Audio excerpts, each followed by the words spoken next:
அல்லேலூயா. இன்னைக்கு தான் எனக்கு ரொம்பவுமே பயமாக இருந்தது. ஏன் தெரியுமா? ஏன் சொல்லுங்கள்.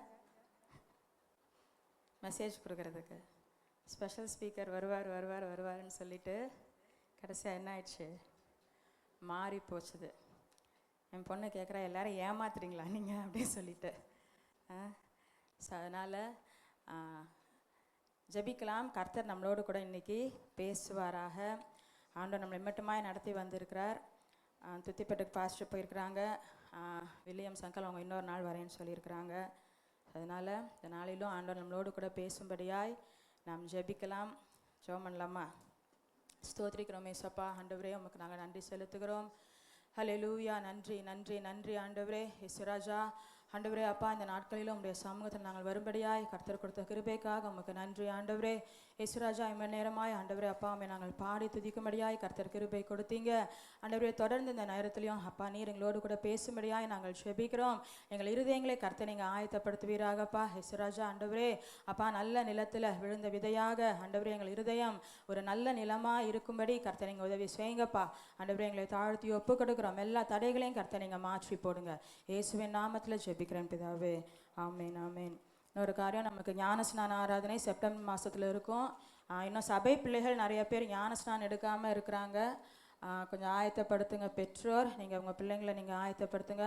புதிதாய் வருகிறவர்களும் இந்த காரியத்துக்கு இன்னும் ஞானஸ்நானம் எடுக்க ஆசைப்படுறவங்க நம்ம இதுக்காக ஜெபிக்கலாம், ஞானஸ்நானம் எடுக்கலாம். ஆகஸ்ட் 30 நமக்கு என்ன இருக்குது? பைபிள் டெஸ்ட்டு இருக்குது. 2 கொரிந்தியர் 1, 2, 3 யோவான். அதற்காகவும் நீங்கள் ஆயத்தப்படுங்க. சரி, ஒரு வசனத்தை வாசிக்கலாம். கொலோசியர் 3வது அதிகாரம் 6வது வசனம். கொலோசியர் 3:6. இவைகளின் பொருட்டே கீழ்ப்படியாமையின் பிள்ளைகள் மேல் தேவ கோபாக்கினை வரும். இவைகளின் பொருட்டு கீழ்ப்படியாமையின் பிள்ளைகள் மேல் தேவ கோபாக்கினை வரும். எவைகளின் பொருட்டு அப்படின்னா அதுக்கு முந்தின வசனத்தை பாருங்க. ஆகையால் விபச்சாரம், அசுத்தம், மோகம், துரிச்சை, விக்கிரகாராதனையான பொருளாசை ஆகிய இவைகளை பூமியில் உண்டு பண்ணுகிற உங்கள் அவயங்களை அழித்து போடுங்கள். ஸோ விபச்சாரம், அசுத்தம், மோகம், துர் இச்சை, விக்கிரகாராதனையான பொருளாசை இதெல்லாம் உண்டு பண்ணுகிற உங்கள் அவயவங்களை அழித்து போடுங்கள். ஸோ இப்படிப்பட்ட காரியங்கள் நிமித்தமாக தான் கீழ்ப்படியாமையின் பிள்ளைகளின் மேல் தேவ கோபாக்கினை வருகிறது. சரி, கீழ்ப்படியாமையின் பிள்ளைகள், அதுக்கு ஆப்போசிட் என்ன? கீழ்ப்படுகிற பிள்ளைகள். நம்ம எந்த குரூப்பில் இருக்கிறோம்? சரி, ஸோ அப்போ நமக்கு கீழ்ப்படுகிறவங்களுக்கு இந்த செய்தி இல்லை. இது விசேஷமாக, இது ரொம்ப நிறைய கோயின்சிடன்ஸோடு கூட ஆண்டவர் இந்த வார்த்தைகளை கொடுத்தார். எப்பொழுது எனக்கு அடுத்தது ஆகஸ்ட் தாண்டி தான் எனக்கு டேர்ன் வரணும். ஆனால் ஆண்டவர் வந்து முன்னதாகவே இந்த வார்த்தையை கொடுத்து நான் கேட்டேன், ஏசப்பா ஆகஸ்ட் தானே எதுக்குன்னு பார்த்தா திடீர்னு ஒரு சூழ்நிலை இப்படியாய் வந்தது. ஸோ கீழ்ப்படியாமையின் பிள்ளைகள் மேல் தேவ கோபாக்கினை வரும். ஆனால் நம்மளை ஆண்டவர் வந்து எதுக்காக தெரிந்தெடுத்திருக்கிறார் என்று சொன்னால், கீழ்ப்படுகிற பிள்ளைகளாய் நாம் இருக்கும்படிக்கும் அந்த தேவ கோபாக்கினையில இருந்து நாம் தப்பித்து கொள்ளும்படியாக தான் ஆண்டவர் நம்மளை அழைத்திருக்கிறார். அப்போ வேதாகமத்தில் கீழ்ப்படிதல் அப்படிங்கிறது வந்து எல்லா இடத்துலையுமே நமக்கு தேவைப்படுதில்ல. நம்ம குடும்பத்தில் இருந்தாலும் சரி, நம்ம வேலை ஸ்தலத்தில், படிப்பில், நம்ம ரோட்டில் போனால் எங்கே போனாலுமே இந்த கீழ்ப்படிதல், ஒருவருக்கொருவர் கீழ்ப்படுகிற காரியம் அது மிகவும் முக்கியமான ஒரு காரியம். வேதாகமத்தில் பார்க்குறோம், ஆண்டவர் வந்து அன்பா, எல்லார் மேலேயும் ஆண்டவர் அன்பா இருக்கிறார். ஆனால் ஆசீர்வாதங்கள் வேண்டும் என்று சொன்னால் நாம் கீழ்ப்படிய வேண்டியது மிகவும் அவசியமாக இருக்கிறது. ஆண்டவர் நமக்கு நிறைய கட்டளைகளை ஆண்டவர் கொடுத்திருக்கிறார். இல்லை, 10 கட்டளைகள் பழைய ஏற்பாட்டில் நிறையா இருக்குது. அடுத்தது புதிய ஏற்பாட்டுக்கு வந்தோன்னு சொன்னால் இயேசு கிறிஸ்துடைய உபதேசங்கள் நமக்கு நிறையா இருக்குது. எல்லாவற்றையும் ஆண்டவர் நமக்கு கொடுத்திருக்கிறார். எதுக்கு கொடுத்திருக்கிறாரு? ஒரு பொருள் வாங்கினா, இப்போ இந்த இதெல்லாம் வாங்கியிருக்கிறாங்க, இதெல்லாம் ரொம்ப ஈஸி.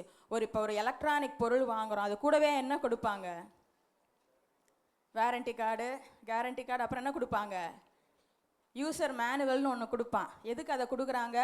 அதை பார்த்து படித்து தான், அதை பார்த்தா தான் நமக்கு என்ன தெரியும், இதை எங்கே சொருகணும், இதை எங்கே ஒட்ட வைக்கணும், எப்படி யூஸ் பண்ணணுங்கிறத அதை பார்க்கும்போது தான் நமக்கு தெரியும். அப்போ அதே போல் தான் நம்மளுக்கும் பொறுப்புள்ள ஒரு ஆசீர்வாதமான வாழ்க்கை வேணும்னு சொன்னால் நமக்கு கீழ்ப்படிதல் மிகவும் அவசியம். யோவான் 14:15 வாசிங்க.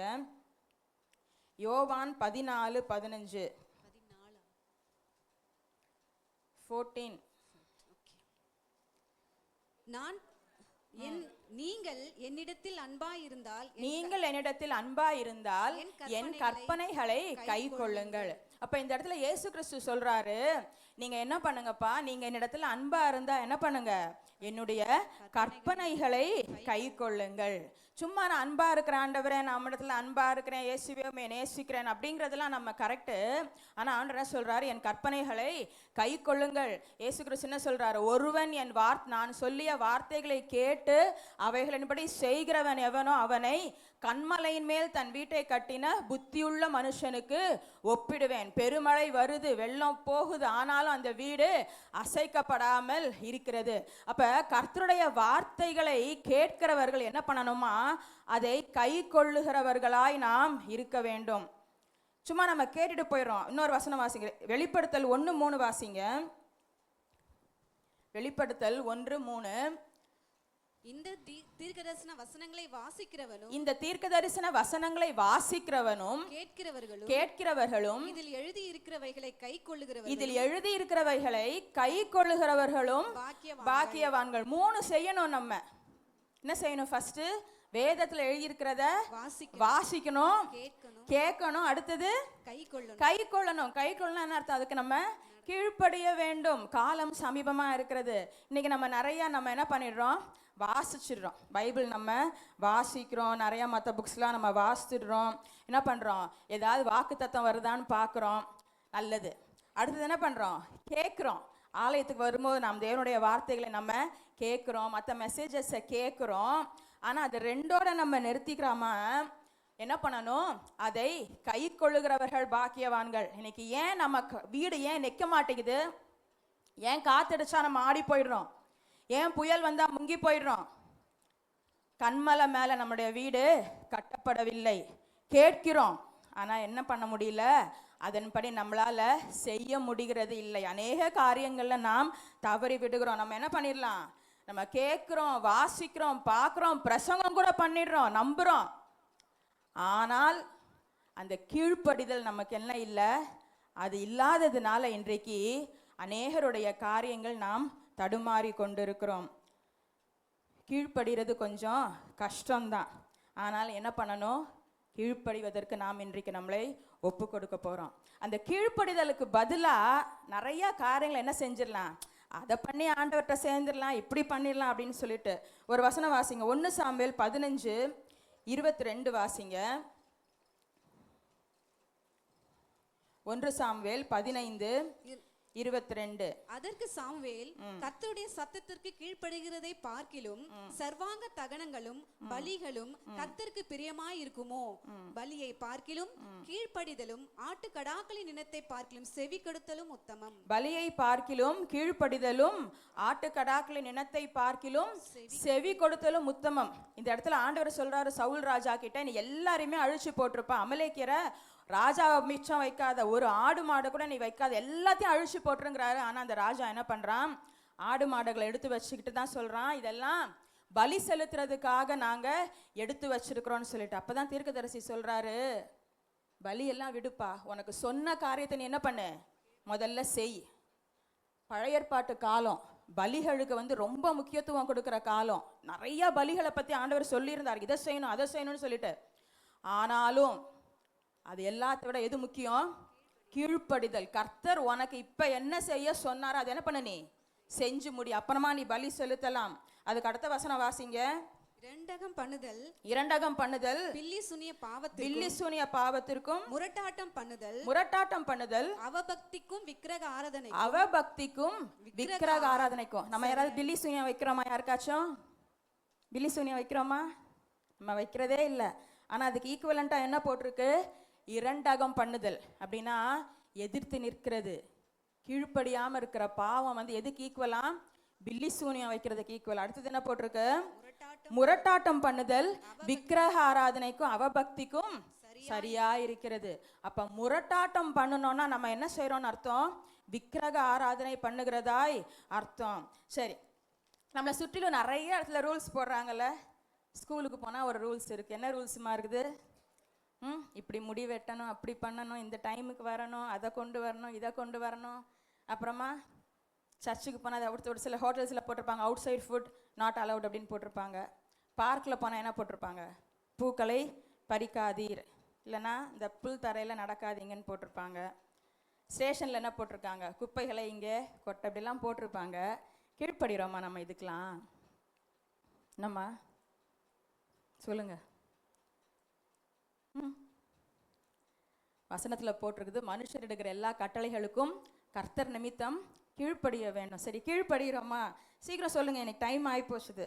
சொல்லுங்க, கீழ்ப்படுகிறோமா? கீழ்ப்படுகிறது இல்லை. சரி, ஏன் கீழ்ப்படிய மாட்டேங்கிறோம்? மரபரன்னு சொல்லுங்க. ஸ்கூலுக்கு முடி இப்படி வெட்டிட்டு வர சொல்றாங்க, ஏன் போக மாட்டேங்கிறோம்? அப்படி என்னம்மா? பயம் இல்லை, சூப்பர். அடுத்தது, ஏன் கீழ்ப்படிய மாட்டேங்கிறோம்? சொல்லுங்கம்மா. என் இஷ்டம் போல இருக்கணும். Very good. அடுத்தது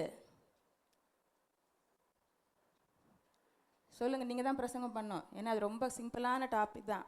ஏன் கீழ்ப்படுறது இல்லை? சரி, திடீர்னு யூ டர்ன் எடுக்கலான்னு சொல்லி தூரமாக போயிடுறோம். அங்கே போனால் போலீஸ்காரன் ஒருத்தன் மறைச்சிடுறான். என்ன பண்ணக்கூடாது? என்ன சொல்கிறோம்? சார் சார் தெரியாமல் வந்துட்டேன் சார், நான் கவனிக்கலை சார், ஏதோ திட்டு வாங்கிட்டு போயிடுறோம்.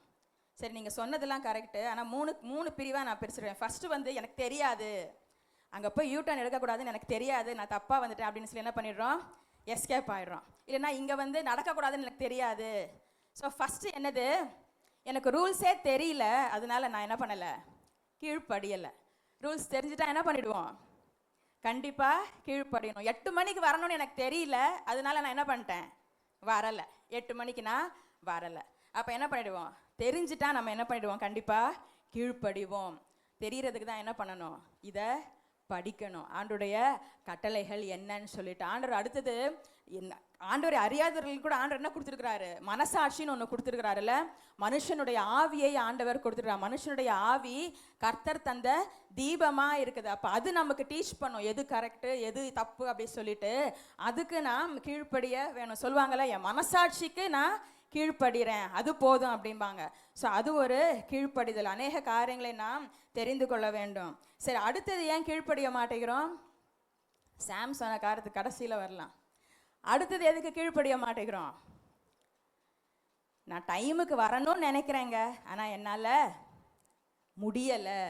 நான் கீழ்ப்படியணும்னு நினைக்கிறேன், ஆனால் என்னால் என்ன பண்ண முடியல. பொய் சொல்லக்கூடாதுன்னு தான் நினைக்கிறேன், ஆனால் என்ன பண்ண முடியல, வந்துடுது. அப்படின்னு சொன்னால் நம்ம உண்மையாகவே நம்ம நினைக்கிறோம், ஆனால் செய்ய முடியலன்னு சொன்னால் வாசிங்க சங்கீதம் 103 17 18 வாசிங்க.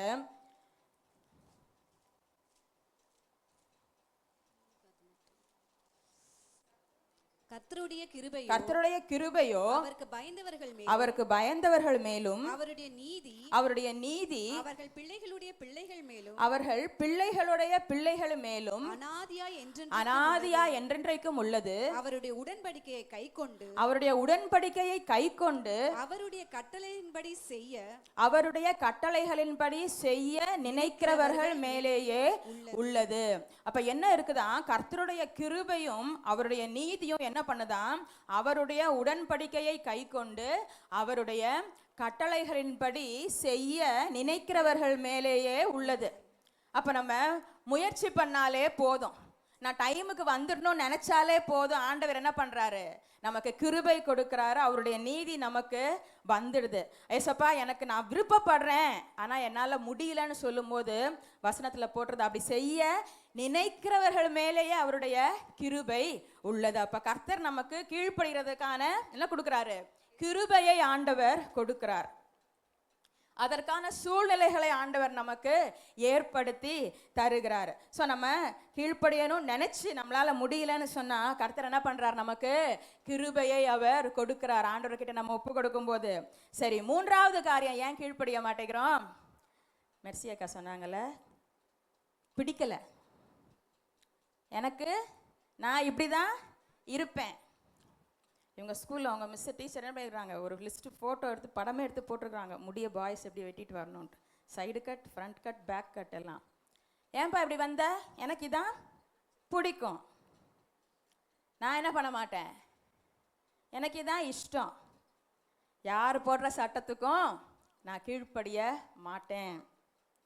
இல்லை, நான் இப்படி வந்தால் உனக்கு என்ன, நான் எப்படி வேணாலும் வருவேன். இந்த நாட்களில் பிள்ளைகள் மத்தியிலையும் சரி, பெரியவங்க மத்தியிலையும் இந்த காரியங்கள் அதிகமாக போயிட்டு இருக்குது. ஆனால் நம்ம வாஸ்த வசனத்தை நம்ம ஞாபகம் வச்சுக்கணும். கீழ்ப்படியாமல் என் பிள்ளைகள் மேல் தேவ கோபாக்கினை வரும். அந்தி கிறிஸ்துவின் ஆவி ஃபர்ஸ்ட் என்னது தான், அவன் எதிர்த்து நிற்கிறவனாகவும், தேவன் எனப்படுவது எதுவோ, ஆராதிக்கப்படுவது எதுவோ எல்லாத்துக்கும் விரோதமாக அவன் எழும்புகிறது ஒரு அந்தி கிறிஸ்துவின் ஆவி.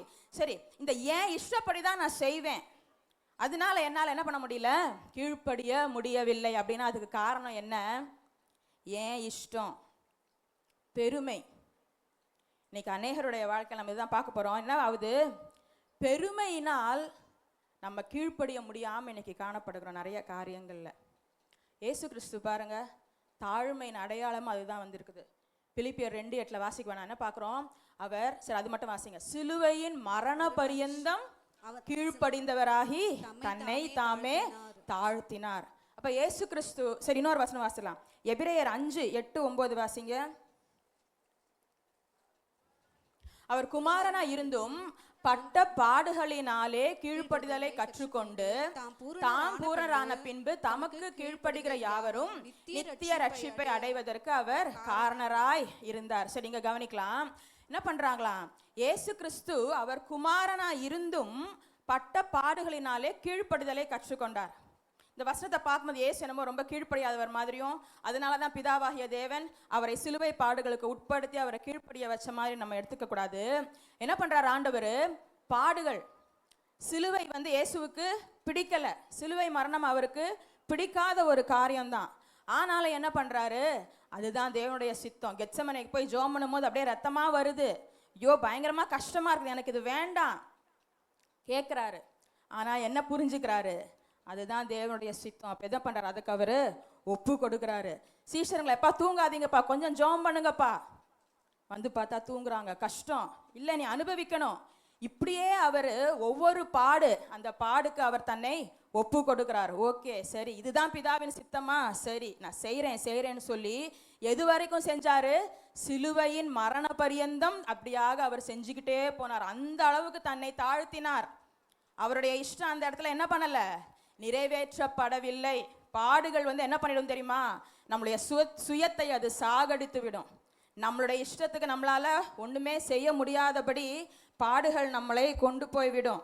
அதுதான் என்ன சொல்லப்பட்டிருக்கு, பட்ட பாடுகளில், பாடுபட்டா கூட பரவாயில்ல நான் கீழ்ப்படிஞ்சிடுறேன்ட்டு அவ்வளோ தூரம் கீழ்ப்படிஞ்சதுக்கு அப்புறமா தான் தாம் பூரணரான பின்பு தமக்கு கீழ்ப்படுகிற யாவரும் நித்திய ரட்சிப்பை அடைவதற்கு அவர் காரணரானாராம். ஃபர்ஸ்ட் என்ன பண்றாரு, அவர் கீழ்ப்படிதல்ல அவர் பூரணமாயிடுறாரு. அப்புறமா நம்மளை கீழ்ப்படிற சொல்றார், நம்மளை ரட்சிக்கிறார். இன்னைக்கு நிறைய பேர் சொல்றோம்ல, என் பிள்ளைங்க எனக்கு கீழ்ப்படுகிறதே இல்லை, எதிர்த்து பேசுது.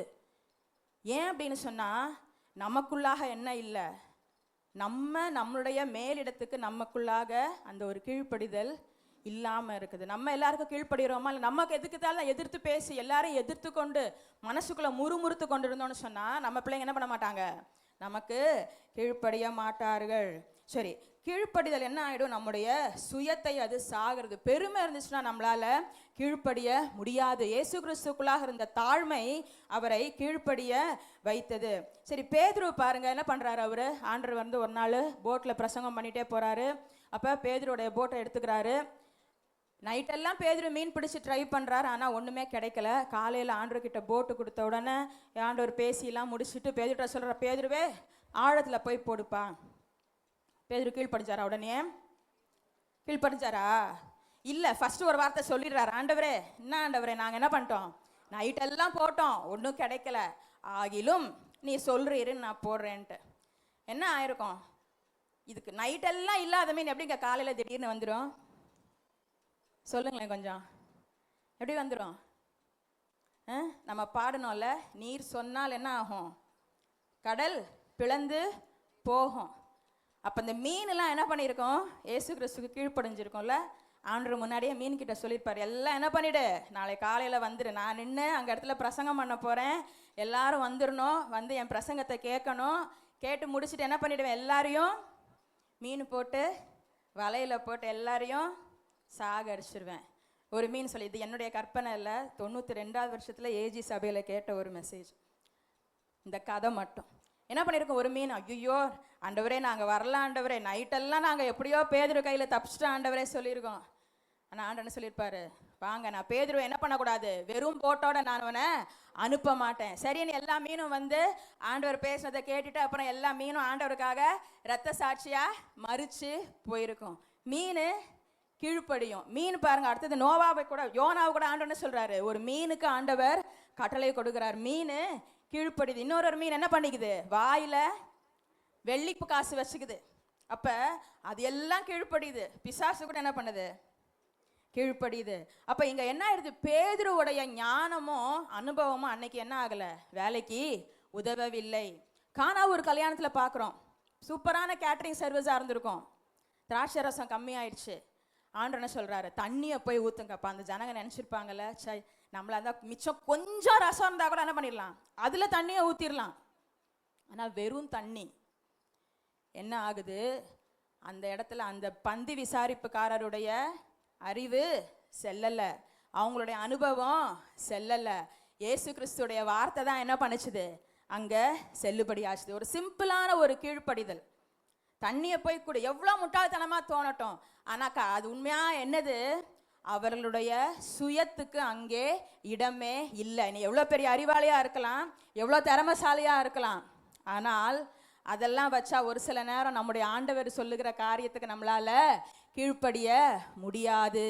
பெருமை இருந்துச்சுன்னு சொல்ல ஆண்டவருக்கு நாம் கீழ்ப்படிய முடியாது. பெருமை உள்ளவர்களுக்கு தேவன் அவர் எதிர்த்து நிற்கிறார்.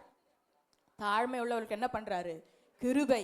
அந்த கிருபை தான் நம்ம கீழ்ப்படிய முடியும். கீழ்ப்படிஞ்சா நமக்கு எல்லா ஆசீர்வாதங்களையும் நம்மளால சுதந்திரித்து கொள்ள முடியும். சரி, ஒரு தேவன் ஒரு மனுஷனை ஆசீர்வதிக்கிறதுக்காக அவர் எவ்வளவு பிரயாசப்படுறாரோ அதை விட அதிகமாய் மனுஷனுடைய பெருமையை அழிப்பதற்காக அவர் இறங்கி வருகிறார்.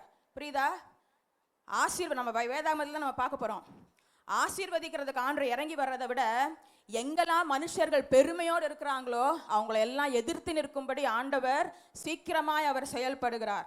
ஃபர்ஸ்ட் எக்ஸாம்பிள், பாபேல் கோபுரம். ஜனங்க என்ன பண்றாங்க, பெரிய கோபுரத்தை கட்டுறாங்க.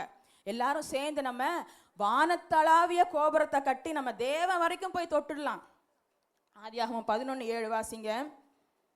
நாம் இறங்கி போய் ஒருவர் பேசுவதை மற்றொருவர் அறியாதபடிக்கு அங்கே அவர்கள் பாஷையை தாறுமாக்குவோம் என்றார். அப்ப ஆண்டவர் என்ன சொல்றாரு, இவங்க எல்லாம் கட்ட ஆரம்பிக்கிறாங்க. ஆண்டவர் என்ன சொல்றாரு, நான் இறங்கி போய் நான் என்ன பண்ண போறேன், இப்ப வானத்துல இருந்து கூட கலக்க மாட்டேன். என்ன பண்ண போறேன், நான் கீழே இறங்கி போய் ஒருவர் பேசுவதை மற்றொருவர் அறியாதபடிக்கு அவர்கள் பாஷையை தாறுமாறாக்குவேன் அப்படிங்கிறார். இப்ப பாருங்க, ஆண்டவரே இறங்கி வந்து அங்க என்ன பண்றாராம், பெரிய ஒரு குழப்பத்தை உண்டு பண்ணி எல்லா காரியத்தையும் ஆண்டவர் முடித்து விடுகிறார். தேவனுக்கு விரோதமாய் பெருமைகள் இருக்கக்கூடாது. ரெண்டாவது, நேபுகாத்நேச்சார். அவர் பெரிய ஒரு ராஜா. இஸ்ரவேல் ஜனங்கள் பாவம் செய்கிறாங்க.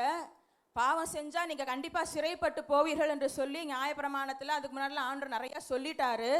இப்ப அந்த பிடிச்சிட்டு போறதுக்கு ஒரு ஆள் வேணும். இஸ்ரவேல் ஜனங்களை காட்டிலும் பலமுள்ள ஒரு ஆள் வேணும். ஆண்டவர் யாரை சூஸ் பண்றாரு, என் ஊழியக்காரனாகிய நேபுகாத்நேச்சார். அவன் வந்து ஆண்டவருடைய யூதனும் கிடையாது, ஆண்டவரை அறிந்தவனும் கிடையாது, ஆண்டவர் ஆராதிக்கிற ராஜாவும் கிடையாது. ஆனா ஆண்டவர் அவருடைய வேலையை முடிப்பதற்காக நேபுகாத்நேச்சாரை ஆண்டவர் தெரிந்து கொள்ளுகிறார், அழைக்கிறார். இஸ்ரவேல் ஜனத்துக்கு விரோதமா வா, எல்லாத்தையும் ஆண்டவர் செய்கிறாரு.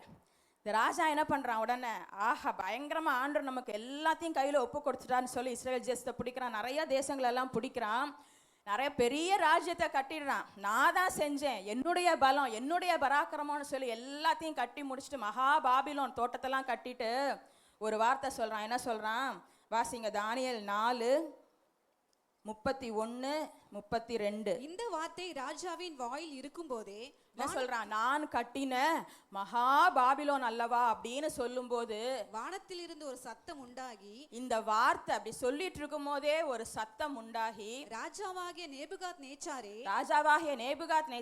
ராஜ்யபாரம் உன்னை விட்டு நீங்கிற்று, ராஜ்யபாரம் உன்னை விட்டு நீங்கிற்று, மனுஷரினின்று தள்ளப்படுவாய், நீ மனுஷரினின்று தள்ளப்படுவாய், வெளியின் மிருகங்களோட சஞ்சரிப்பாய், வெளியின் மிருகங்களோட சஞ்சரிப்பாய், மாடுகளைப் போல புல்லை மேய்வாய். சரிமா, அப்ப என்ன ஆகுது, பெருமை உள்ளவர்களுக்கு தேவன் எதிர்த்து நிற்கிறார். உடனடியாக ஆண்டவர் இங்க வராரு. என்ன சொல்றாரு? அந்த வார்த்தை அவன் வாயில இருக்கும் போதே என்ன ஆயிடுது? அவன் புத்தி மாறிடுது. மிருகத்தை போல் அவன் மாறி விடுகிறான். நம்ம யோசிப்பணும், இந்த பெருமை வந்து சொல்லிட்டு வராது நமக்குள்ளாக. ஆண்டவர் என்ன பண்ணுவாரு? யாரை கொண்டாகிலும், துன்மார்க்கனை கொண்டாகிலும் ஆண்டவர் என்ன பண்ணிடுவாரு? அவருடைய வேலையை ஆண்டவர் செய்து முடித்து விடுவார். கோடாரி வெற்றவனுக்கு விரோதமா பெருமை பாராட்டலாமா? கோடாரி என்னது? ஒரு ஆயுதம் தான். அதனால அந்த கோடாரி நினைச்சுக்கூட நான் தான் அந்த மரத்தை வெட்டிட்டேன் அப்படின்னு அந்த கோடாரி நினைச்சு பெருமைப்பட்டுச்சுன்னா, ஆண்டவர் என்ன சொல்றாரு? நேபுகாத்நேச்சாரே, நீங்க எரேமியாலாம் நான் உனக்கு கண்ணியை வச்சேன், நீ அந்த கண்ணியில மாட்டிக்கிட்ட, நான் தான் உன்னை அனுப்பிச்சேன், ஆனா நீ என்ன நினைச்சுக்கிட்ட?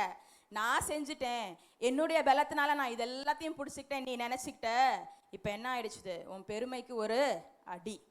மிருகமாய் மாறி போனான். ஆனா அவர் என்ன பண்றான்? மறுபடியும் தன்னை தாழ்த்துறான். ஆண்டவர் உயர்த்துகிறார். ஸோ ஆண்டவர் என்னை பயன்படுத்துகிறார், அதனால நான் சூப்பர் அப்படின்லாம் பண்ணிட்டோம்னு சொன்னா தெரியாம நமக்குள்ள என்ன வந்துடும்? பெருமை வந்துவிடும். மூன்றாவது ஆள் பெல்ஷாத்சார், அவனுடைய பையன். இவர் என்ன பண்றாரு? இந்த காரியெல்லாம் தெரிஞ்சும் எருசலேம் தேவாலயத்திலிருந்து என்ன கொண்டு வந்துட்டாங்க? பாத்திரங்கள். அவ்வளோ சாலமன் ராஜா பொன்னினால் செய்யப்பட்ட அவ்வளோ பாத்திரம், கரண்டி, அந்த ஆராதனைக்குரிய காரியங்கள் எல்லாத்தையும் அவன் கொண்டு வந்துட்டான். எங்க? பாபிலோன் தேசத்துக்கு கொண்டு வந்துட்டான். அப்ப இந்த பெல்ஷாத்சார் என்ன பண்றாரு? அந்த பாத்திரங்கள் எல்லாம் எடுத்து வச்சு அதுல அவர் வைன் ஊத்தி குடிக்கிறாரு. அவர் மனைவிக, வைப்பாட்டிகள் அப்படின்னு சொல்லி எல்லாரும் குடிக்கிறாங்க. நைட்டு பெரிய ஒரு விருந்து நடக்குது. வச்சுட்டு யாரை புகழ்றாங்களாம்? மண்ணும் கல்லுமான தேவர்களை புகழ்ந்து கொண்டிருக்கிறான். பெரிய விருந்து நடக்குது. என்ன வருது திடீர்னு? சுவத்துல ஒரு கை மட்டும் வந்து சுவத்துல எழுதுது. வாசிங்க, தானியேல் 5:5 வாசிக்கலாம். அப்பொழுது அந்த நேரத்திலே மனுஷ கை விரல்கள் தோன்றி விளக்குக்கு எதிராக ராஜ அரண்மனையின் சாந்து பூசப்பட்ட சுவரிலே எழுதிற்று. எழுதின அந்த கையுறுப்பை ராஜா கண்டான். சரி, அவன் அப்படி புகழ்ந்து கொண்டே இருக்கிறான். எதை வச்சு புகழ்றான் அவனுக்கு தெரியல. என்ன பண்றான்? தேவனுடைய ஆலயத்திலிருந்து கொண்டு வரப்பட்ட பாத்திரங்கள்ல அவன் திராட்சரசம் ஊத்தி அவன் ஜாலியா என்ஜாய் பண்ணிட்டு இருக்கிறான். என்ன அர்த்தம்? பெருமைக்கு அடையாளம். தேவனுடைய காரியங்களிலே கவனமாய் இருக்கவன். அப்ப என்ன ஆகுது? உடனே ஒரு கை விரல் மட்டும் தோன்றி ஒரு காரியம் எழுது. மேனே மேனே தேக்கல் உப்பார்சன். அதோடைய அர்த்தத்தை தானியேல் சொல்றான். என்னது? உன் ராஜ்ய பாரம் முடிஞ்சிரும். அன்னைக்கு நைட்டே அவன் கொல்லப்பட்டான். பாருங்க, பெருமை உள்ளவர்களுக்கு தேவன் எதிர்த்து நிற்கிறார். என்ன பெருமை? தேவ ஆலயத்து பாத்திரங்களை அவன் தவறாய் பயன்படுத்தினான். தேவ ஆலயத்து பாத்திரங்களை அவன் தவறாய் பயன்படுத்தினான். தேவாலயம் யாரு? சீக்கிரம் பதில் சொல்லுங்க. தேவாலயம் யாரு? சபை. பாத்திரங்கள் யாரு? இருக்கிற ஒவ்வொரு விசுவாசிகள். அப்ப நம்ம யாராவது தேவனுடைய ஆலயத்தில் இருக்கிற பாத்திரங்களை தவறாய் பயன்படுத்தினோம் என்றால் நமக்குள்ளாக பெருமை இருக்குதுன்னு அர்த்தம். மற்றவங்கள நம்ம தாறுமாறாக்கி விடுறது, அப்படியே குழப்பத்தை உண்டு பண்ணுறது, கெட்ட கெட்ட காரியங்களை, மற்றவங்க மேலே தவறான காரியங்களை சொல்வது, மற்றவர்களை நம்ம மிஸ்யூஸ் பண்ணணும்னு சொன்னால் நமக்குள்ள என்ன இருக்குது? பெருமை இருக்கிறது. முரட்டாட்டம் பண்ணிவிடுறது, ரண்டகம் பண்ணிவிடுறது. அடுத்தது, தேவனுடைய ஆலயம் என்னதான் இருக்கிறது? நம்முடைய சரீரம் தேவனுடைய ஆலயமாய் இருக்கிறது. தேவாலயத்தில் இருக்கிற பாத்திரங்கள்னா என்னது? அடுத்தது கை கால்லாம் என்னது? தேவ ஆலயத்தில் இருக்கிற பாத்திரங்கள். கை கொடுத்துருக்கிறாரு, கால் கொடுத்துருக்கிறாரு, மூக்கு வாயெல்லாம் கொடுத்துருக்கிறாரு. எல்லாம் என்னது? தேவனுடைய பாத்திரங்கள். இதை என்ன பண்ணக்கூடாது? தவறாய் பயன்படுத்த கூடாது. தேவ கோபாக்கினை நம்ம மேல வரும். அடுத்தது, தேவனுடைய ஆலயம் என்னது? இந்த இடம். இது தேவனுடைய ஆலயமா இருக்கிறது. இதுல இருக்கிற பொருட்களை என்ன பண்ணக்கூடாது? மிஸ்யூஸ் பண்ண கூடாது, தவறாய் பயன்படுத்தக்கூடாது. இந்த இடத்தை நாம் தவறான காரியங்களுக்கு பயன்படுத்தக்கூடாது. உள்ள உட்கார்ந்து ஊரு கதை, வம்பு கதை எல்லாம் பேச கூடாது. அப்படி இருந்தா நமக்குள்ள என்ன இருக்குது? தேவனை குறித்து தானே ஒரு பயம். இல்லை, நான் இது என்கிட்ட இருக்குது, என் கையில இப்ப இருக்குது, நான் இதை எப்படி வேணாலும் யூஸ் பண்ணிப்பேன். தவறான காரியங்கள். இந்த இடத்துல நம்ம பொருட்களையோ இந்த இடத்த நம்ம யூஸ் பண்ணக்கூடாது. இதிலிருந்து வருகிற பணத்தை நாம் மிஸ்யூஸ் பண்ணக்கூடாது, தவறாக பயன்படுத்தக்கூடாது. பெல்ஷாத்சார் என்ன தப்பு பண்ணான்? தேவாலயத்து பொருட்களை அவன் தவறாக பயன்படுத்தினான். தேவனுடைய நியாய தீர்ப்பு வந்தது. 4வது ஒரு ராஜா, உசியா ராஜா. சூப்பரா ஆண்டவரை தேடினான், நியாயப்பிரமாணம் எல்லாம் செஞ்சான். நல்லா அவனுக்கு ஆண்டவர் சக்சஸ் கொடுத்துட்டே வந்தாரு. நல்லா அவனுக்கு ஆடு மாடு பெருகுச்சு, நிறைய அக்ரிகல்ச்சரல் இதெல்லாம் நல்லா செஞ்சான், டேம் கட்டினான், தண்ணி பார்த்தான், எல்லாமோ செஞ்சு முடிச்சான். என்ன ஆயிடுச்சு வாசிக்கலாம். 2 நாளாகமம் 26:16 வரைக்கும் வாசிங்க. அவன் பலப்பட்ட போது 2 நாளாகமம்மா இது போடுப்பா. இங்க மேல பாத்துருங்கம்மா, இன்னைக்கு டைம் ஆயிடுச்சு. நம்ம போடுப்பா. 2 நாளாகமம் வாசிமா. அவன் பலப்பட்ட போது தனக்கு கேடு உண்டாகும் மட்டும் அவனுடைய மனம் மேட்டிமையாகி தன் தேவனாகிய கர்த்தருக்கு விரோதமாக மீறுதல் செய்து தூப பீடத்தின் மேல் தூபம் காட்ட கர்த்தருடைய ஆலயத்திற்குள் பிரவேசித்தான். என்ன ஆகுது? அவன் நல்லா பலப்பட்டுட்டான். அதே போடு. நல்லா அவனுக்கு எல்லா பக்கமும் நல்லா அனுகூலம் ஆச்சுது, நல்லா பலப்பட்டுட்டான். ஆனா பலப்பட்ட உடனே என்ன ஆயிடுது? அவன் மனம் மேட்டிமை ஆய்விடுகிறது. தனக்கு கேடு உண்டாகும் மட்டும் அவனுடைய மனம் என்ன ஆயிடுச்சுதான்? மேட்டிமை ஆயிடுச்சுதான். கர்த்தர் தான் எல்லா ஆசீர்வாதத்தையும் கொடுத்தார். ஆண்டவரை தேடுனா ஆண்டவர் கொடுத்தார். ஆனா என்ன வந்துருச்சுது? பெருமை வந்து இப்ப என்ன பண்ணிட்டான்? நான் போய் தூபம் காட்டுவேன் அப்படிங்கிற அந்த அளவுக்கு போயிட்டான். பழைய ஏற்பாட்டு காலத்துல மூன்று வேலை முக்கியமான அபிஷேகம். ஒண்ணு தீர்க்கதரிசி, இன்னொன்னு ஆசாரியன், அடுத்தது ராஜா. ராஜா ஜனங்களை ஆளணும். தீர்க்கதரிசி ஆண்டவர்கிட்ட இருந்து வார்த்தைகளை பெற்று ஜனங்களுக்கு சொல்லணும். ஆசாரியன் பலிபீடத்து காரியங்கள் எல்லாம் செய்யணும். மாத்தி யாருமே செய்யக்கூடாது. தீர்க்கதரிசி ஆசாரியன் வேலையை செய்யக்கூடாது, ராஜா தீர்க்கதரிசன வேலை செய்யக்கூடாது. கர்த்தர்ல ரொம்ப ஸ்பெசிஃபிக். ஆனா இந்த ராஜா என்ன பண்ணிட்டாரு? நான் போய் தூபம் காட்டுவேன் போறான். அடுத்த வசனம் வாசிங்க. ஆசரனாகிய அசரியாவும் அசரியாவும் அவனோட கூட கர்த்தரின் ஆசாரியான பராக்கிரமசாலியாக 80 பேர் பிறகு உட்பிரவேசித்து ராஜாவாகிய உசியாவோடு எதிர்த்து நின்று, உசியாவே, கர்த்தருக்கு தூபம் காட்டுகிறது உமக்கு அடுத்ததல்ல, தூபம் காட்டுகிறது பரிசுத்தமாக்கப்பட்ட ஆரோனின் குமாரராகிய ஆசாரியர்க்கே அடுக்கும். பரிசுத்த ஸ்தலத்தை விட்டு வெளியே போம், மீறுதல் செய்தீர், இது தேவனாகிய கர்த்தராலே உமக்கு மேன்மையாக லபியாது. அப்ப ஆசாரியர்கள் சொல்றாங்க, ராஜாவே தயவு செய்து நீங்க என்ன பண்ணுங்க, வெளியில போங்க, நீங்க தூபம் காட்டக்கூடாது, இது ஆசாரியர்கள் மட்டும்தான் செய்யணும், நீங்க இதை செய்யாதீங்கன்னு சொல்றாங்க. ஆனா என்ன பண்றான்? அவன் கோபத்தோட ஆசாரியர்கிட்ட சண்டை போடுறான். அடுத்தது 19வது வசனம் வாசிங்க. அப்பொழுது உசியா கோபம் கொண்டான். அவன் தூப கலசை தன் கையிலே பிடித்து ஆசாரியரோட கோபமாய் பேசுகிற போது ஆசாரியருக்கு முன்பாக கர்த்தருடைய ஆலயத்திலே தூபபீடத்தின் முன் நிற்கிற அவனுடைய நெற்றியிலே குஷ்டரோகம் தோன்றிற்று. என்ன ஆயிடுச்சு? டைரக்டா ஆண்டவர் உடனடியாக ஒரு தண்டனை கொடுக்கிறார். நெற்றியில் என்ன வந்துருச்சு? குஷ்டரோகம் வந்துருச்சு. அதை பார்த்தோன்னா அவனை என்ன பண்ணிட்டான்? வெளியில போய்விட்டான். ஊழியத்துல நமக்கு ஆண்டவர் எல்லாத்தையும் சக்சஸா கொடுக்கும் போது நமக்குள்ள ஒரு சின்ன பெருமை வந்துருச்சுன்னு சொன்னா, தேவன் பெருமை உள்ளவர்களுக்கு ஆண்டவர் எதிர்த்து நிற்கிறார். நம்மளால கீழ்ப்படிய முடியாம போயிடுது. பிரதர் நீங்க சூப்பரா வர்ஷிப் நடத்துனீங்க பிரதர்.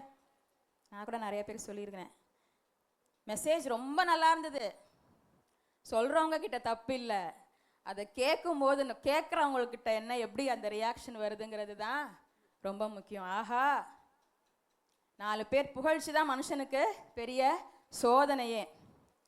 4 பேர் சொன்னோன்னு நமக்கு என்ன ஆயிடுது? அதை கேட்கும் போது நம்ம இருதயம் அப்படின்னு நினச்சிக்குதா? இல்லைன்னா கர்த்தருடைய கிருபை, கர்த்தருக்கு ஸ்தோத்திரம் அப்படின்னு சொல்லி நமக்கு வர புகழ்ச்சியை நம்ம டைரக்டாக என்ன பண்ணிடணும்? ஆண்டவர் பக்கமாக தள்ளிக்கிட்டே இருந்தோன்னு சொன்னால் நம்ம என்ன பண்ணிடலாம்? பெருமையிலேருந்து நாம் தப்பித்து கொள்ளலாம். சரி, இன்னொரு ராஜா, 5வது எசேக்கியா ராஜா பார்க்குறோம். மிகவும் நல்ல ராஜா. 39 வயசுல அவருக்கு வியாதி வருது. அவ்வளோ நல்லது பண்ணேன்னு சொல்லி தான் எல்லாம் ஆண்டவர்கிட்ட ஜெபம் பண்ணி, ஆண்டவர் எத்தனை வருஷம் கூட்டி கொடுத்தாரு? 15 வருஷம் கூட்டி கொடுத்தாரு. நல்ல அற்புத அடையாளம் இதெல்லாம் பண்றாரு, நல்லா தான் இருந்தாரு. ஆனா ஒரே ஒரு காரியம் வாசிங்க. 2 நாளாகமம் 32:25 வசனம் வாசிக்கலாம். 2 நாளாகமம் 32:25. எசேக்கியா தனக்கு செய்யப்பட்ட உபகாரத்துக்கு தக்கதாய் நடவாமல் மனமேட்டிமையானான். சரி, இங்க என்ன மனமேட்டிமை ஆனான்னு சொல்லி இதுல நமக்கு சரியா போடப்படல. ஆனா ஆண்டவனுக்கு செஞ்ச அற்புதத்துக்கு தகுந்தபடி அவன் நடக்கல. அவன் இருதயம் கொஞ்சம் என்ன ஆயிடுச்சுது? பெருமை வந்து விட்டது. ஆண்டவர் தான் நமக்கு அற்புதங்களை செய்கிறார். ஆனாலும் அந்த பெருமை வந்துடுச்சுன்னா அது ஆண்டவருக்கு வந்து கொஞ்சம் கூட பிடிக்காத ஒரு காரியம். அப்ப ஆண்டவர் சொல்றாரு, அப்புறம் மனஸ்தாபப்படுறாரு. ஆனா 31ஆம் வசனம் வாசிங்க. அதுலயே, ஆகிலும் பாபிலோன் பிரபுக்களின் ஸ்தானாதிபதிகள் தேசத்திலே நடந்த அற்புதத்தை கேட்க அவனிடத்துக்கு அனுப்பப்பட்ட விஷயத்தில் அவன் இருதயத்தில் உண்டான எல்லாவற்றையும் அறியும்படி அவனை சோதிக்கிறதற்காக தேவன் அவனை கைவிட்டார். பாபிலோன் ஸ்தானாதிபதிகள்லாம் வரும்போது என்ன வசனம் போட்டிருக்குது? அவன் இருதயத்துல உள்ளதெல்லாம் அவனே அறியும்படி தேவன் அவனை கைவிட்டார். என்ன சொல்றான்? இவனுக்கு சுகமாயிடுச்சுன்னா பாபிலோன் தேசத்தை, அவங்க தான் பிரதான எதிராளிகள். அவங்க வராங்க, வந்து எல்லாம் அப்பா சூப்பரா இருக்கு, நல்லா ஆயிடுச்சாப்பா உனக்கு அப்படின்னு நல்லா சுக செய்தி விசாரிக்க வராங்க. வந்து அவங்கள நல்லா வரவேற்று என்ன பண்றான்? எல்லாத்தையும் பாருங்க, இதை பாருங்க, அதை பாருங்க, இதெல்லாம் நான் வச்சிருக்கிறேன், இந்த பொருள் எல்லாம் என்னுடைய அரண்மனையில இருக்குதுன்னு சொல்லி எல்லாத்தையும் காட்டுறான். ஆண்டவர் உடனே ஏசாயா தீர்க்கதரிசி அனுப்புறாரு, போய் கேளு, ஏன் இப்படி காமிச்ச, என்னத்தை பார்த்தாங்க இவங்கெல்லாம், ஏன் அவங்கள உள்ள விட்ட? என்ன சொல்றான்? எல்லாத்தையும் காமிச்சிட்டேன். மனசு மேட்டுமே ஆட்டது. ஆண்டவர் என்ன பண்றாரு? அடுத்தது ஆண்டவர் சொல்றாரு, நீ காமிச்சிட்டல, எல்லா பொருளும் என்ன ஆயிடும்? சிறைப்பட்டு இந்த இடத்துல இல்லாமல் போய்விடும். அப்ப இங்க என்ன வந்துடுது? மனம் மேட்டிமை வரும்போது ஆண்டவர் நம்ம வழியில நம்மளை விட்டுடுவார். சரி, நீ போய் பாருப்பா. இந்த காலங்கள்லாம் எதுக்கு நம்ம பார்க்குறோம்? நம்ம இருதயத்துக்குள்ள பெருமை வந்துடுச்சுன்னு சொன்னா நம்ம கீழ்ப்படுகிறதுக்கு அது ஒரு தடையாக மாறிவிடும். பெருமை உள்ளவர்களுக்கு தேவன் அவர் எதிர்த்து நிற்கிறார். நிறைய கீழ்ப்படியாததுக்கு காரணம் நமக்குள்ள ஒரு, நான் ஏன் கீழ்ப்படியணும்? அடுத்த டாபிக் நான் எடுக்கவே இல்லை. சாம், ரொம்ப தேங்க்ஸ் பண்ண. கடைசியில் எனக்கு நேற்று நைட்டு தான் எனக்கு அந்த ஆண்டவர் இந்த காரியத்தை சொன்னார். நான் இங்கே கடைசியில் உட்காந்து எழுதினேன். 4வது காரியம் என்னன்னு சொன்னால், ஃபர்ஸ்ட் நமக்கு தெரியல, அடுத்தது முடியல, அடுத்தது பிடிக்கல. என்னன்னா, பயம் இல்லை. தேவ கோபாக்கினை வரும், அந்த பயம் நமக்கு இல்லை. கீழ்ப்படியாமையின் பிள்ளைகள் மேல் தேவ கோபாக்கினை வரும். மனுஷருடைய ரூல்ஸை நம்ம ஃபாலோ பண்ணாலாட்டுமே வந்து நமக்கு என்ன வருது? ஒரு பனிஷ்மெண்ட்டு கொடுத்துடுறாங்க.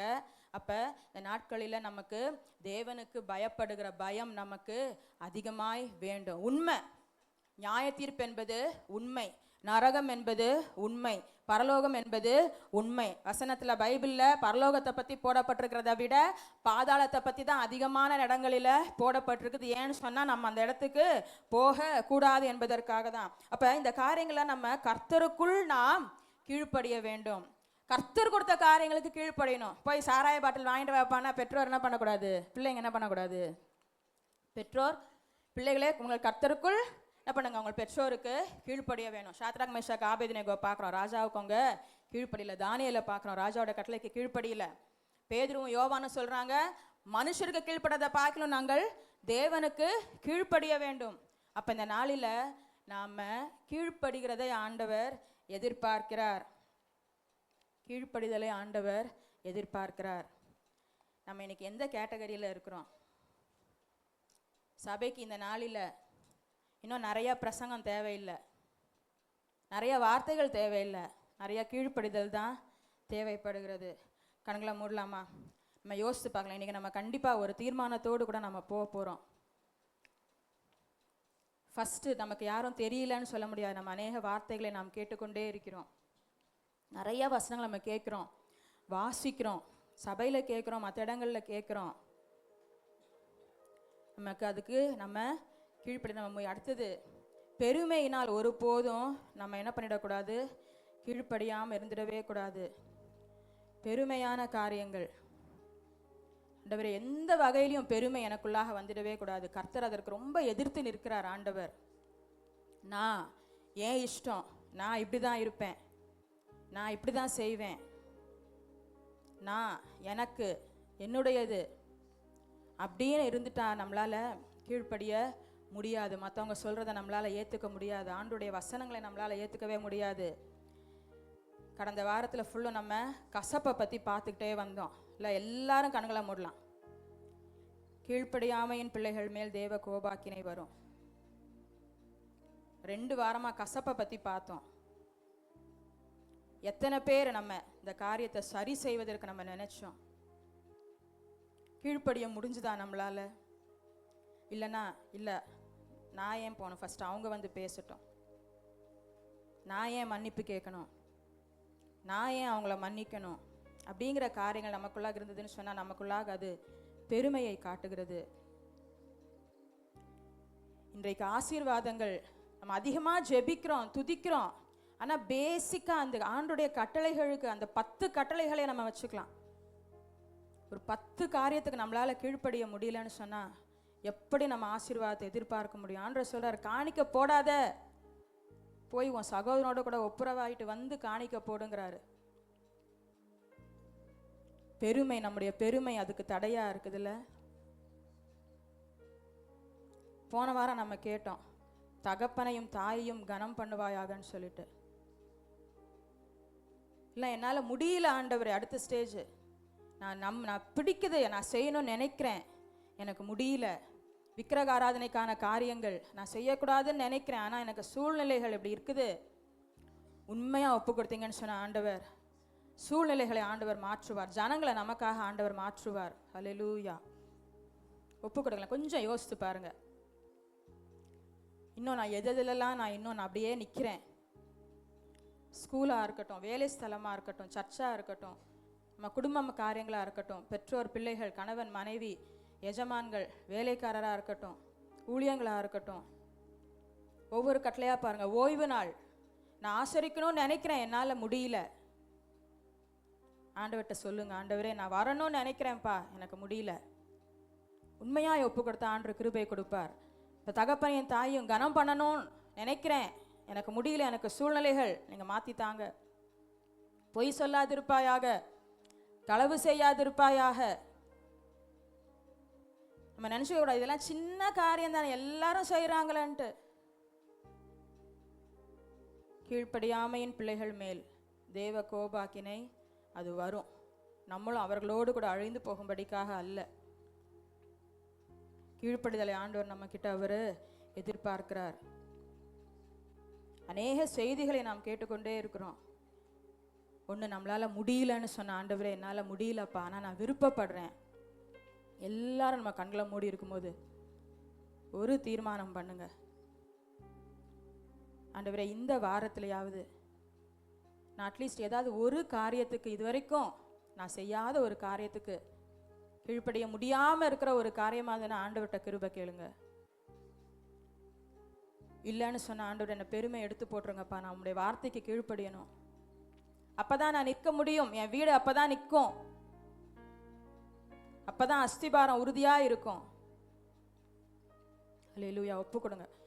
ஒரு காரியமாவது உங்க மனசுல வர காரியத்தை ஆண்டவர்கிட்ட ஒப்பு கொடுங்க. ஆண்டவரே இன்றைக்கு ஆண்டவர் நம்மகிட்ட அதை ரொம்ப எதிர்பார்க்கிறார். தயவாக நான் கேட்டுக்கொள்கிறேன், தயவாக நான் கேட்டுக்கொள்கிறேன். இந்த வார்த்தை ஆண்டவனுக்கு அன்னைக்கே கொடுத்தாரு. ஆனால் புதன்கிழமை அங்கே மௌலிவாக்கத்தில் பாஸ்டர் திரும்ப இதே வார்த்தைகளை பேசும்போது தான் எனக்கு திரும்ப நம்ம கண்டிப்பாக இதை சொல்லியே ஆகணும். ஆண்டவர் இந்த நாட்களில் நம்ம கிட்ட அதிக கீழ்ப்படுதலை தான் எதிர்பார்க்கிறார் என்பதை. எல்லாருமே கீழ்ப்படுகிறாங்க. எல்லா சிருஷ்டிகளுடைய சொற்படி செய்கிற பெருங்காற்று எல்லாம் கீழ்ப்படியுது ஆண்டவருக்கு. இந்த நாளில் ஆண்டவரே உடைய கோபாக்கினை எங்கள் மேலே வரக்கூடாதப்பா. என்னை நோக்கி கர்த்தாவே கர்த்தாவே என்று கூப்பிடுறவர்கள் பரலோக ராஜ்யத்துக்கு போக மாட்டாங்க. என் பிதாவின் சித்தத்தை படி செய்கிறவனே பரலோக ராஜ்யத்துக்கு போவான்னு சொல்லி ஆண்டவர் சொல்கிறார். ஒப்பு கொடுக்கலாமா? சின்ன பிள்ளைங்களா இருந்தாலும் நீங்கள் யோசித்து பாருங்க. நம்முடைய நல்லதுக்காக தான் அநேக சட்டத்திட்டங்கள் நமக்கு கொடுக்கப்படுறது. நம்முடைய வாழ்க்கை பரிசுத்தமாக இருக்கணும்னு சொல்லிட்டு தான் ஆண்டவர் விரும்புகிறார். அதிக கனிகளை கொடுக்க வேண்டும். இயேசுவை நேசிக்கிறேன் என்று சொல்றதுல அர்த்தம் இல்லை, அவருக்கு கட்டளைகளுக்கு நாம் கீழ்ப்படிய வேண்டும். அப்படி ஒப்பு கொடுத்தவங்க உங்கள் கரத்தை லைட்டாக அப்படி தூக்கிட்டு கீழே போட்டுக்கோங்க.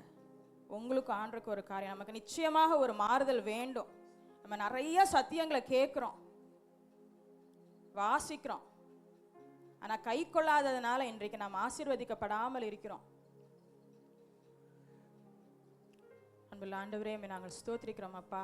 இசுராஜா ஆண்டவரே அப்பா, நீங்கள் கீழ்ப்படுகிறதை எதிர்பார்க்கிற தேவனாக இருக்கிறீங்க. ஆண்டவரே நீர் அப்பா உடைய மரண பரியந்தம் நீங்கள் கீழ்ப்படிந்தவராக இருந்தீங்க கர்த்தாவே. ஆண்டவரே அப்பா, நாங்கள் இந்த நாட்களில் அநேக காரியங்களில் எங்களுக்குள்ளாக காணப்படுகிற முரட்டாட்டங்கள், ஆண்டவரே பெருமைகள், ஆண்டவரே என்னுடைய இஷ்டப்படியான காரியங்கள், ஆண்டவரே மற்றவங்க சொல்லுகிறதுனால நான் மற்றவங்க பேச்சை கேட்டுக்கொண்டு கீழ்ப்படியாமல் இருக்கிற காரியங்களாம் கர்த்தர் நீங்கள் மன்னிங்கப்பா.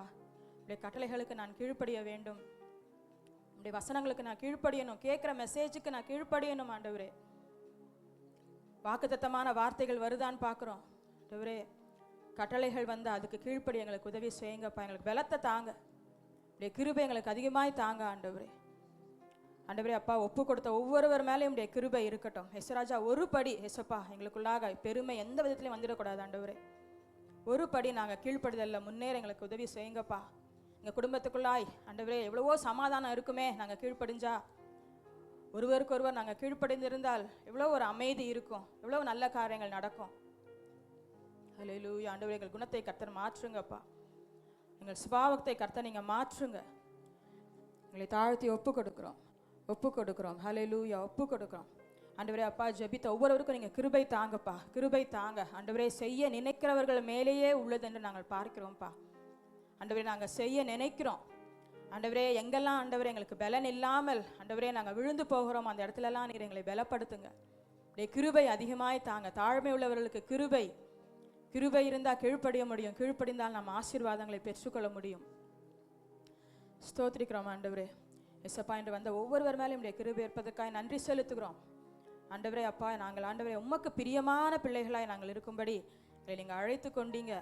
உடைய கட்டளைகள் பாரமானவைகள் அல்ல, உடைய நுகம் மெதுவாயும் சுமை லகுவாயும் இருக்கிறது. இதனால் ஆண்டவரே எங்களை ஒப்பு கொடுக்குறோம் அப்பா. உமக்கு நாங்கள் கீழ்ப்படிய எங்களை ஒப்பு கொடுக்குறோம். எங்களை நீங்கள் ஆசீர்வதிங்க ஆண்டவரே. தடைப்பட்டிருக்கிற ஆசீர்வாதங்களை உண்டாகட்டும் அப்பா. உடைய வார்த்தையில் நாங்கள் ஸ்திரமாய் நிற்க ஆண்டவரே. காற்றுக்கும் பெருமழைக்கும் வெள்ளம் வந்தாலும் நாங்கள் அசையாமல் நிற்க ஆண்டவரே எங்களுக்கு நீங்கள் உதவி செய்வீராக. நன்றி செலுத்துகிறோம், தாழ்த்தி ஒப்பு கொடுக்கிறோம். இயேசுவின் நாமத்தில் ஜெபிக்கிறேன் பிதாவே, ஆமேன்.